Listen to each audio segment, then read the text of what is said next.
All right, a real estate agent at 508 4 to 5 years ago rises to number one in their core area, the northern beaches of Sydney, Australia.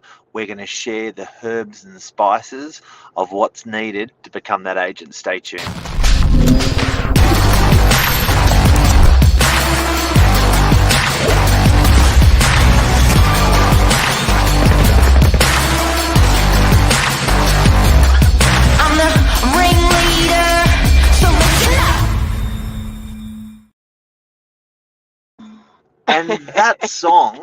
And that song Mark was singing to it. Is an original to Novak. Wow. Yeah, our graphic design, our graphics, our art. I've got to watch what I call Lisa Lisa Glynn from our office, our art director. Yeah, she's a magician, isn't she? She's not a graphics artist. She is a magician. She went searching for it. She's like, "Did you know that song was written for us?" And I was like, "No." She goes, "Yep, that's an original." Wow, yeah, I didn't know that either. Yeah. There you go. Mark was having a little sing along to it. Good morning, everyone. Friday again. Short week this week. So fast. Yeah, aren't they? I know the older you get, the quicker it goes. So what are we talking about, Mark? We're talking about this morning, number one, Northern Beaches for sales and listings. Well, if anyone doesn't know, it's not me, it's Lisa. And I'm going to interview you. Oh, okay. As to, things that you can teach people in the industry. Yep. As to why your client should use you. I think people that are buying, that are selling, even maybe buying, can actually learn from some of your processes, how that can benefit them. As to why they should use you. But all round, I think sometimes people like to have a good old poke as to how does she do it, what does she do, how can we implement that into our business, which may not particularly be real estate. Yeah. And just have and I'll give people a bit of a behind the scenes tour of what Lisa does as well. How quick that finger is at SMSing and doing the hours and stuff. Yeah. Like that. First question. Yes. I don't know how to break this up, but I'll do the quick version. What does your day look like? So a typical day, say Tuesday, Wednesday, Thursday, what does that look like to you? What time do you get up? Get up usually at about 5:30, 5:45. It's gotten later. I used to wake up at 5:03. But straight away, and it's awful, but this is my life, guys. This is how I run my life. I get onto my phone. That's the first thing that I do, because there's usually an enormous amount of stuff that's gone on overnight. And just start looking through all of my social media messages, emails, responding to those. Anything that I thought about through the night usually gets dumped into I've got a million groups on WhatsApp, but I've got a group within my a team group on WhatsApp. So I usually dump a whole lot of stuff in there that I thought about through the night. And then you get to... I usually sleep pretty well, though. So your clients will start hearing from you from... 5:30, 5:45 in the morning. So I'll put stuff into WhatsApp. I've got a WhatsApp group with every single listing that I have. If you don't use WhatsApp, love WhatsApp. It's the best. It's just a very organized way of communicating with people. And then the morning is just, off and running. It's exercise, breakfast, sorting kids. That we've got adult children, but everyone obviously still needs love and attention. I think it's the first time you've ever said that. What? We've got adult children. We do have adult children. Yeah, 17-year-old and a 24-year-old, two beautiful girls. Fast? And then jump in the car. So there's a team meeting every single morning, without fail. No, day off, whatever it is, but there's always a team meeting. And it always amazes me how much we have to talk about in the team meeting, because there's always a lot going on.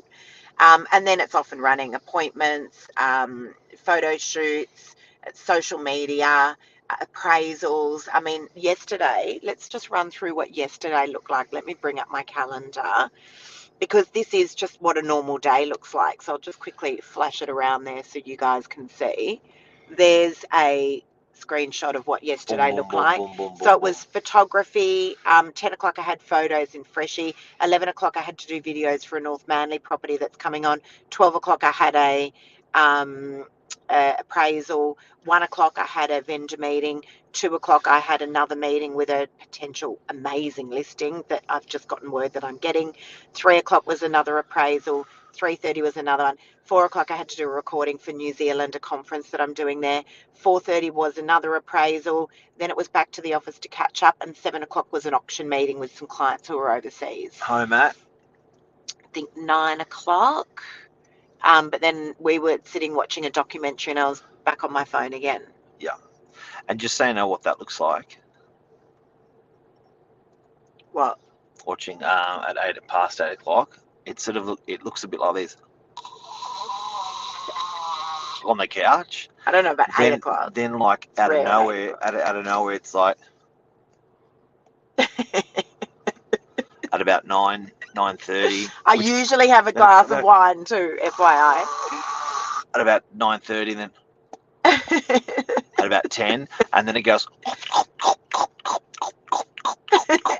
Yeah, we had some cheese and then like last night. Netflix, and then at about your Lisa will stumble into bed at about 1 o'clock. Yep. But there was sleep before, like that's the life. From sort of 9:30, 10:30, like in and out like that. Yep. But it's on all the time, like literally on all the time. I did a conference last week, the Josh Tesselin conference. I've put some of the little snippets up onto, it's actually across our social media. But talking to most of the agents that were speaking there, and these agents were, top agents in the country, we're all just the same. It was literally carbon copies of each other. Lise, but it comes from a place. I just want to make this clear, guys. It comes from a place of love and passion. It comes from a place of love and passion. I never wake up in the morning and go, oh, I've got to go to work. I never do that, ever. So next question, Mark. There's almost like so if we just rewind back, I don't want to go back to the beginning for the sake of going back to the beginning, but I want to go back to the beginning because this hasn't changed right from the beginning, which is 4 or 5 years ago. So, and just just to give everyone an idea, number 1 out of 508 real estate agents, they're all great agents in the industry. We've had 150 agents leave the industry in the last 7-8 months in our core area. It's a hard gig. Yeah, it is. They're great competitors. They're good competitors, but plowing through that and getting to those sort of volumes, there was things that didn't change, believe it or not, and they were there from the beginning. As an example, your posture or your attitude of what you just said with how you like look after customers, your ethos and stuff like that. What were the other things that haven't really changed from day one that you're like, that's what I'm going to do, and you just kept it and it's worked for you? So there's been lots, actually. For those of you guys that don't know, I have been involved in the business for a really long time. I was doing the marketing initially at Novak. The business has been running now for just over 20 years. And then I was doing a lot of the admin stuff. So I was in more of a GM role for a couple of years there as well, before I launched into sales. But I had no idea what I was in for. I thought, oh, this is going to be a walk in the park when I come into sales, because I know everything about the business. I didn't realize that it was just a whole different creature. But there was a lot that it allowed me to observe when I was sitting on those sidelines. And I always said to myself, when I come into sales, I am going to do things differently. And so, and consistently.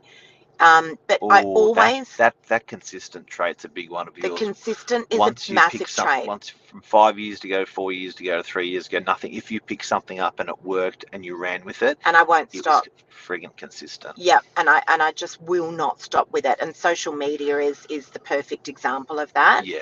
So I saw that there was a massive segue there with agents not doing social media 5 years ago. So I decided that I was going to do that. And the reason was I actually saw that there was a massive hole in the real estate market for a $0 marketing strategy. And it's kind of what we became famous for as a business, for our $0 marketing strategy. I just thought, why is there no other option out there except paid marketing for vendors? So a real estate agent ordinarily still says, if you want to get your property on the market, Mr. Vendor or Mrs. Vendor, I need thousands of dollars. We'll go out, we'll get your property on the market, and we'll test it there on realestate.com and Domain. But there was a whole lot of vendors, Mark, that was saying, I don't want to spend money on marketing, number one. I don't want to be on the real estate portals in the event that I don't get the price. I don't want to have the property all over the real estate portals. And they just want to dip their toes in and test the market. So I saw a massive hole there, that if I could get the right types of followers onto my social media, buyers, then I could potentially sell property that way and give vendors a different option.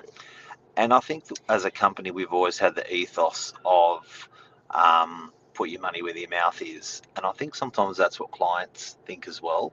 They're like, you know what, if you reckon and you say and you think, then you do it with your money. So I think that $0 marketing is really important to people, because they think, you know, why should I punt my money when you should punt yours, when you're going to get the commission in the end? It's really interesting. And it took time to get traction. We were actually having a bit of a laugh about it last night. We were, I remember after 6 months, Mark and I were just going, what are we, like, are we just being fools? What do we do? We keep doing this every day with social media. And then one day I walked into a local restaurant and this girl calls out, oh my God, it's Lisa Novak. I love your Instagram. And I was like, you do? And then that was kind of the penny drop moment. And I was like, actually, I think this is starting to get some traction here. But it wasn't about that. It was about, what can I do? I came into sales, guys, at 46 years of age. That's not young. A lot of these young guns get into the industry, like Billy, who works for us, at 19, 20 years of age.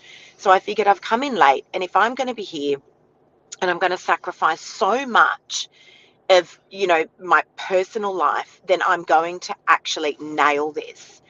And so but my biggest driving factor was, I want to leave a mark in the industry where I've really genuinely helped people. And I wanted to change things up a little bit. I felt that the industry was absolutely stuck in a time warp. I really did. I was like, hang on a sec, nothing's changed in this industry for over 40 years. Not the way people market, not the way they talk. There was so many things there that I just thought, there's stuff here that needs to change. Today's show's got really good flow. Being a Friday, just let Lisa talk the whole time. You do a really good job. You're asking me questions and I'm answering them. With people that are, with people that are, all right, I'm not going to talk. You ask the questions and I won't give you the answers. With people that are watching for over the last 4 to 5 years, what was the hardest thing? Like, what was there, like, the pursuit of happiness moment where he's in the corner having a cry? Where was the part where you just, like, it broke you? And I think this is good because it's not just real estate industry. I think people just go through that. But where was it, like, where you sort of had to pick yourself up and push yourself forward? So I want to answer that with 2 answers, if I may, yeah. Mark. So one of them is 3 minutes. One of them is the moment that I realized that I actually had the capacity to change people's lives. I didn't realize how much of an impact I could have as a real estate agent in people's lives, because so many people are going through so many different things when you're selling their property. It can be a divorce, it can be a death, or it can be because they're in an enormous amount of debt. And so that time when I had made that first sale and realized that it had such an enormous impact on a family. So that was a big defining moment. And then the other one was, that moment, Mark, that you were talking about, was when just trying to block out the noise that I was hearing from, a lot of people in the industry. When I first started out, you can imagine I was one of the very first agents that was putting myself consistently in front of a camera and doing these unprofessional raw videos. It was a joke. Yeah. It was a joke. So it was, people going, what's she doing? Like, she's just making a fool of herself. I mean, we just don't real estate that way. And so pushing through all of that, because I absolutely believed in doing things a very different way, not for me, but for the people, for my clients. I truly believed in it. So pushing through that noise. It would have been pretty embarrassing if you were wrong. Yeah, but I think when you believe in something It's not. Yeah. enough, Not that. Yeah. when you truly believe in something enough, Yeah. you know, I don't think that you can be wrong, because you're like, this is my way, and who are you to question that? So for anyone who's just tuned in, we're talking about Lisa's, the herbs and spices to Lisa, from going from 508 in the industry, or last in the industry, to first in the industry, and the herbs and spices. If you've got any questions, feel free to throw them out as well. In 5 years, like I have to say, guys, that when I started out in sales, what I said a moment ago, that if I was going to give it a crack, I was going to give it a good hard crack. Yeah. I never ever anticipated that it would be all this in 5 years. Yeah. I truly didn't. Do you find there's pressure to continue? Like, I was watching Caspian, Yeah, that was documentary a good documentary. 2 nights ago, on a singer, and he has the Scottish singer. Yeah, he has like an Irish. So Irish. he gets nervous and he has like a jiggle, and he got more and more nervous as he couldn't produce a #1 single. Do you find now that you're holding such a strong position in the industry in terms of volume? Do you find like there's now a pressure on that to keep delivering, or how does that sit in your head? No, not at all. Because in fact, I feel like it's probably easier now, because I really feel like I've got the flow, and I know what works and I know what doesn't work. So I just forge forward with what works, and it actually gets a little bit easier, because you know, oh, if I put that video constantly onto my socials, that will work. Oh, if I just continue to be myself, people actually will gravitate towards that. You just know what works, and you just keep doing it. It's like a diet or an exercise. You know, we've walked, Mark, for 15 years, and people go, why do you walk? Like, well, you know, you guys should be going to the gym. You're still young. And it's like, I know, but we do it, and we do it consistently, and we enjoy it, and we know it works. So just stick to the simple things. In fact, I probably feel like it's a little bit more simplified now. When are you going to retire? I don't know. I'm just getting started. Um, Not for a long what time. someone in business starting, whatever age they are, top 3-second things. Top. 3-second things. You can't talk for another 15 minutes on one topic. Okay, consistency, as Luke said, that's the #1 thing. Be yourself. Authenticity. Yep. 2. Don't listen to the noise. 3. I like that. Does anyone have any questions? Simple things, consistency, yeah, inspiration. Yeah, look at that. Thanks, Tani. How are you, Hey, Tani, hope you're well. Good morning, Luke. So, look, you know, the thing is that the people do vote.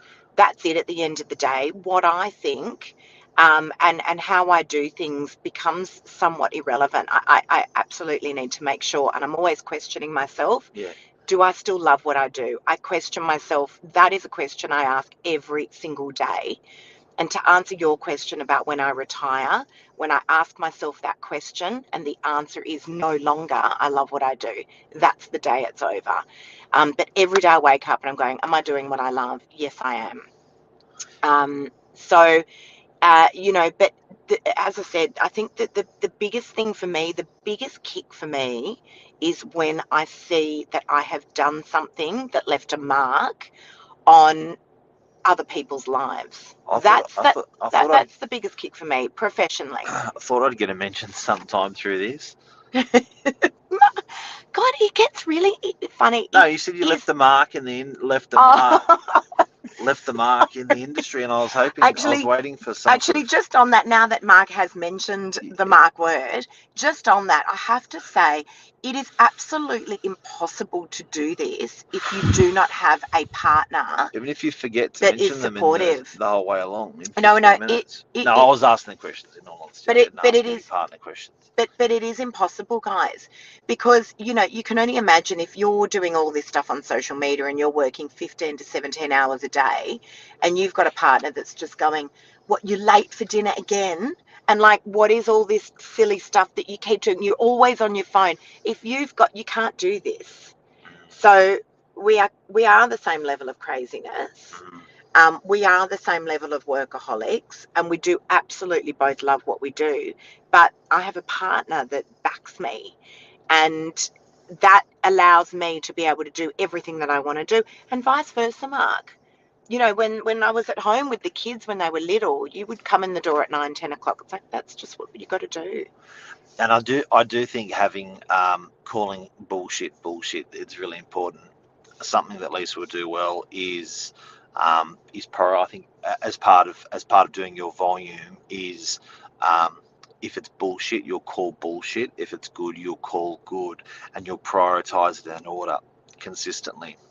I think sometimes we do stuff in the course of our day and we know that it's not productive. We know that it could be done at another time, but we do it because we're sort of having a bit of fun with it or enjoying it or something. And I think you can sort of stop yourself in the tracks and say, nah, that can wait. That's not important. I've got to do something more important than that that's dollar productive. So, and also another thing I've noticed that Lisa does is when you, if there's something awkward, if there's an elephant in the room, you won't be scared of the elephant. You will bring it forward and just say, let's talk about the elephant, or these are the problems with the elephant, and this is what's great about the elephant. And I think that's quite refreshing in the industry, rather than just that smiley face and telling people what they want to hear. Lisa's sort of used social media as a segue to sort of discussing the hard topics. I think that's been powerful. Yeah. And look, as I said, you know, it's hard. It is hard to block out the noise. And I will absolutely stand up for what I believe in. No doubt about it. It doesn't worry me whatsoever. You know, taking on an expired listing off another agent a couple of weeks ago, and they were out of agreement. And I remember they'd presented me with this big long buy list and said, if any of these 100 buyers or their families buy the property off you, we'll be claiming commission. And I was like, wait, what? And I remember throwing it over to our solicitor and saying to her, I will 100% fight this if that is the case, because, you know, I don't believe that this is right. This is not right for these vendors. Why is this agent doing this? And I was like, I will absolutely stand up for stuff that I believe in. You've had a lot of I will make a noise about it. You've had a lot of Erin Brockovich moments. Oh yeah, there's been quite a few. There has been quite a few. Before we go, what's next in your career? What's next? That's a really good question that I should have a really, really quick answer to, and it should be something, you know, really incredible. But I didn't expect that I was going to get to #1 in 5 years on the Northern Beaches.